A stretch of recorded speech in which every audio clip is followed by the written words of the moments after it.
Every cause has its effect. Every effect has its cause. Everything happens according to law. Chance is but a name for law not recognized. There are many planes of causation, but nothing escapes the law. This is the sixth Hermetic principle of cause and effect. So there is no such thing as chance. Your destiny is applied to you to test your soul and see if you are worthy of your immortality.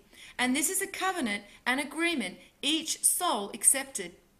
We see this application of cause and effect to our existence also related in the Kolbrin Bible, where it states, "Destiny may be likened to a man who must travel to a distant city, whether or not he wishes to make the journey, the destination being his destiny. He may choose whether to go by way of a river or by way of a plain, whether across mountains or through forests, on foot or horseback, slow or fast. And whatever befalls because of this decision is fate. If a tree falls on him because he chose the forest path, it was fated. For luck is an element of fate. Destiny leaves no choice. Fate gives limited choice, which may be good or bad, but it cannot be averted. What is fated must be, for at no point can there be any turning back. It is when our tests are done at the end of a cycle and we have seen through these tests in truth with strength of heart, the soul is rewarded with immortality. It is then the soul can be at rest and there can be peace within our hearts. As it says in Psalms 116:7, "Return unto your rest, O my soul, for the Lord has dealt bountifully with you." 116 equals 8, which equates to immortality on the Egyptian number key, and 7 equals the ethereal soul. The Hindu texts relay this chakra point is where the nectar Amrita drips down from the bindu, symbolized on the mandala, and is split into either a pure form or a poison. However, it is also known as the purification center, so therefore symbolic of redemption. Amrita is a Sanskrit word that literally means immortality and is often referred to in Hindu texts as nectar. The word's earliest occurrence is found in the Rig Veda, where it is also referred to as soma, the drink which bestows immortality upon the gods. The Greeks called this nectar ambrosia, and it carries the same meaning. So we can see this energy point is very important as it determines whether we continue this cycle of the soul and experience immortality and Zep Tepi, or whether we become accustomed to the taste of the poison and experience death and decay. A bindu dot in a mandala or mantra is symbolic for the manifesting point of that chakra. So we see this chakra is very much tied to the immortality of the soul. And it is not only in the mental projection of our will from the third eye chakra, but the expression of it onto the material plane that grants or denies our immortality. This chakra is also associated with the element of ether, and as such shows the connection between the third eye chakra that is situated completely in the ethereal and the heart chakra, which is our energy point that is anchored between the ethereal and physical plane. At the bottom of the card, we see the male and female twin souls are depicted about to take their covenant with the divine.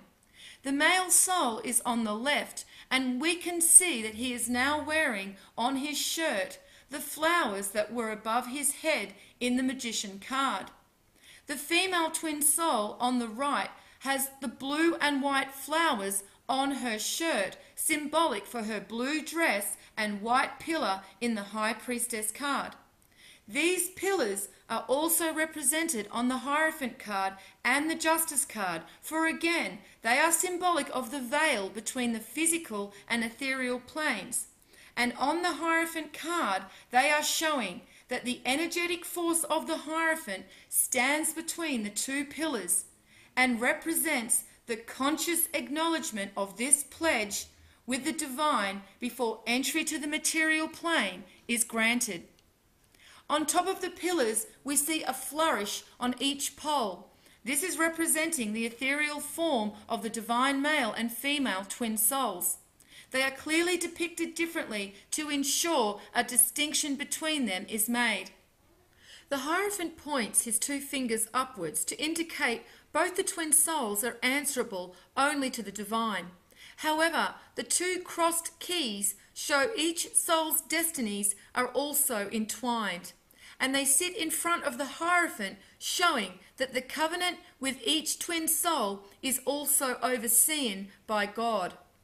On each side of the keys, we see a disc divided into 4 parts, equating to 8 pieces. 8 represents their immortal soul and shows that their immortality is bound within their covenant to the divine. So now we have 8 shown on each side of the key, representing the immortal soul of the male and female twin souls. However, if we look on the shoes of the Hierophant, we have our third 8. So now we have the 2 immortal twin souls represented, and the third 8 is symbolic of their immortality being connected to the Hierophant and their covenant. We also see the discs can represent 6, which is symbolic of the physical form, and when we add them together, we again get 12. And let us not forget that the Fibonacci sequence also equates to a 12. As mentioned previously, 12 is symbolic of the divine male and female twin soul before they have reunited back with God consciousness. We also see 12 depicted on the front of the Hierophant's garments with the 3 crosses. Together, this equates to 24. If we divide 24 by the Trinity, we get 8 once again.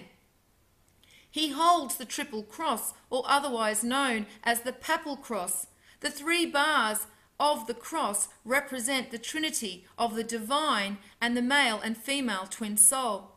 We see the Hierophant holds this cross in his hand, symbolic for the covenant he holds between them all. His crown with 18 spikes is depicting that it is through this covenant they will reach the reunification with the divine and transform into the divine number of 9. And finally, we see again in this verse 2 Corinthians 5:10, it states, "For we must all appear before the judgment seat of Christ, that everyone may be recompensed for things done in his body, according to what he has done, whether it be good or bad." We can see the covenant represented in this verse by the number 5, and again the infinite cycle of the twin souls and their covenants are represented in the number 10.